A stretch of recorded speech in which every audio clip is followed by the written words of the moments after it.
வந்து இன்னொருத்தரை கான்ஷியஸ் ஆக்காமல் ஒரு மாதிரி ஒரு ப்ரெஷரில் போடாமல் ஈவினிங் பாய்ஸ் ஹாஸ்டல் மாதிரி உட்காந்து போனாங்க.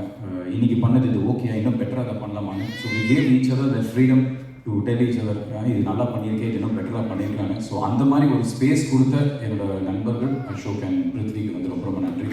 இந்த படம் ப்ளூ ஸ்டார் வந்து ரொம்ப ஒரு ஸ்ட்ராங்கான ஒரு தேவையான ஒரு அரசியல், ஒரு ஸ்போர்ட்ஸ் ட்ராமா, ஒரு என்கேஜிங்கான ஒரு ஃபிலிமாக இருக்கும். இது எல்லாருமே ஸ்போர்ட்ஸுங்கிறது நம்ம எல்லாருமே கனெக்ட் பண்ணக்கூடிய ஒரு விஷயம் தான்.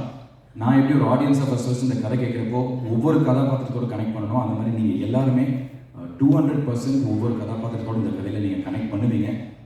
டெஃபினட்டாக it is a very very important film for me in my career. So 25th இந்த படம் ரிலீஸ் ஆகுது. இந்த படத்தில் என்ன உள்பட வெற்றி நிச்சயமாக தேவை அப்படின்னு நிறைய நடிகர்கள், நிறைய டெக்னீஷியன்ஸ் ஒர்க் பண்ணியிருக்காங்க, நிறைய ஃபர்ஸ்ட் டைமர்ஸ் இருக்காங்க. ஸோ எனக்கு என்னோட வெற்றி தோல்வி இதெல்லாம் தாண்டி என்னை இன்னைக்கு